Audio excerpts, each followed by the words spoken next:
Gunung Api Tangkuban Perahu terletak di sebelah utara kota Bandung, sekitar 10 km dari Universitas Pendidikan Indonesia dan 17 km dari pusat kota Bandung.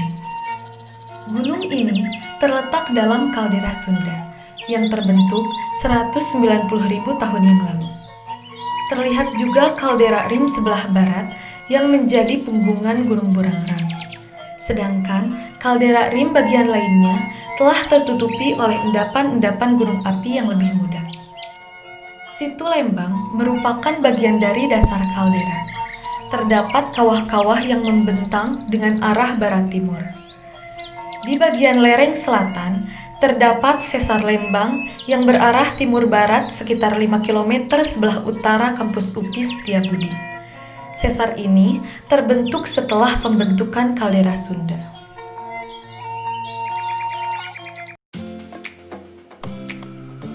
Berdasarkan informasi, literasi dan cerita bumi yang sangat menarik tentang Tangkuban Perahu tersebut, kami dari pecinta alam yang berbasis di internal HMF FKM MIPA UPI, yaitu Komunitas Hijau Fisika atau biasa dikenal dengan HAUF HMF FKM MIPA UPI, telah melangsungkan beberapa kegiatan yang bersifat pendakian dan penelitian yang berhubungan dengan dasar-dasar gunung apian atau vulkanologi.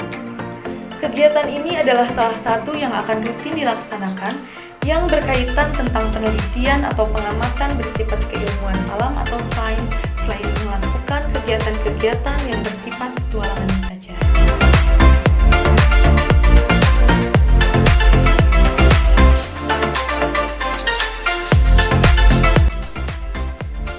Adapun jalur dan titik-titik yang kami dapat sebutkan adalah: pertama, masuk melalui desa Pasir Ipis, menelusuri perjalanan sampai batas hutan, melewati puncak Benteng Abah, menelusuri lebatnya lembahan Leuung Kunti, dan sedikit buka jalur untuk masuk ke punggungan dalam yang lumayan mengecohkan. Karena semakin tinggi elevasi mulai dari 1600-an, kita akan selalu terjebak rapatnya semak belukar. Membuka jalur atau mencari jalur punggungan klasik terkadang bisa mempercepat perjalanan kami menuju puncak Tangkuban Perahu. Tapi harus selalu waspada, skill, cermat, dan siap mental sedikit ya. Karena terkadang alam sering tidak bersahabat, baik cuaca atau keadaan jalurnya seperti berubah-ubah.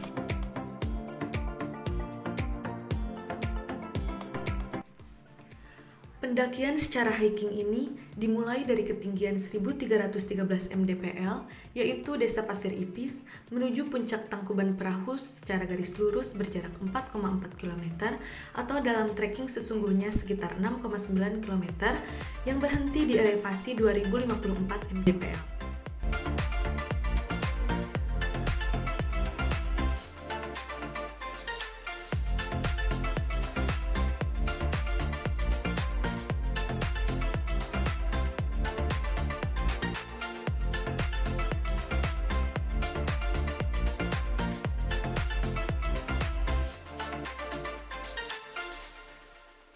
Keesokan harinya, pulang menuju desa Jayagiri dan berhenti di ketinggian 1342 mdpl.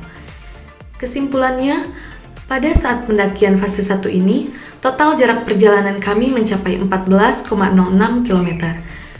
Elevation gain atau elevasi total adalah penjumlahan dari setiap tanjakan dari mulai beraktivitas hingga selesai, yang mencapai 929 meter, hampir 1000 meteran. Kalau dibayangkan, jelas jalurnya bukanlah jalur datar. Pada fase pertama, merupakan kegiatan yang bersifat pendakian atau penjelajahan alam, beserta mendapatkan pengamatan secara visual selama perjalanan dari pintu masuk desa hingga puncak Tangkuban. Fase kedua merupakan pendakian yang masuk melalui pintu Buper Jayagiri menuju Kawah Domas dengan melaksanakan misi pengambilan data terhadap air Kawah Domas. Adapun data-datanya seperti suhu air, pH air, dan juga TDS air.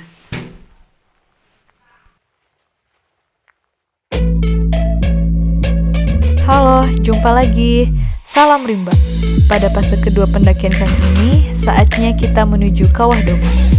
Pendakian ini relatif cukup mudah sih, tapi lumayan menantang bila kita melakukan trekking di malam hari.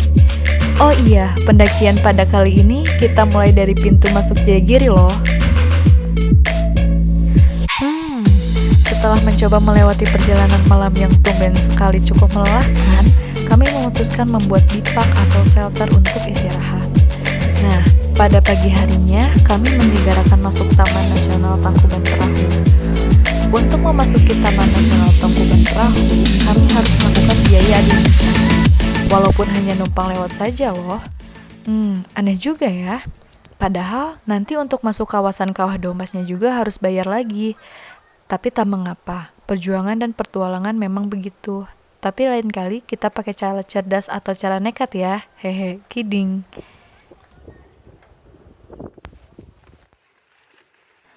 Akhirnya kita sudah sampai di spot untuk penelitian sederhana kita, yaitu Kawah Domas. Oke, sebelum melakukan pengambilan data, kita melakukan dripping dan persiapan alat-alat yang dibutuhkan dulu ya. Alat-alat yang kita pakai ada termometer digital, pH meter, TDS, beserta beaker gelas, gelas takar, sarung tangan, kacamata Google, and peralatan safety lainnya. And always safety first guys. Nggak usah pakai. Iya dong, soalnya dong.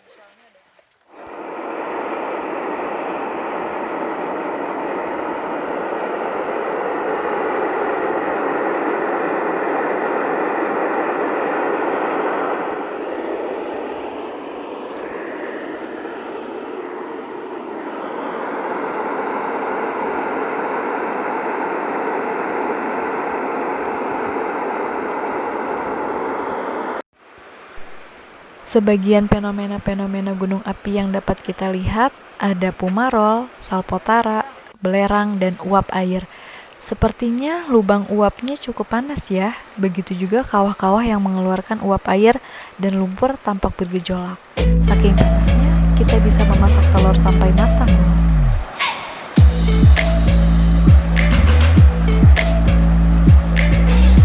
Untuk pengambilan data sifat fisik dan kimia yang sederhana, kami mencari beberapa titik kawah yang akan kami lakukan percobaan.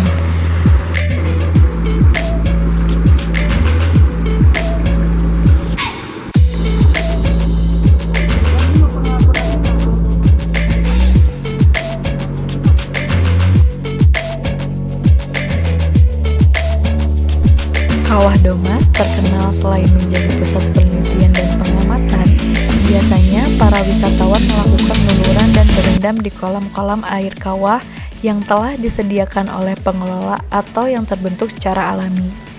Manfaat belerang tersebut diyakini dapat menyembuhkan berbagai penyakit kulit dan burik loh.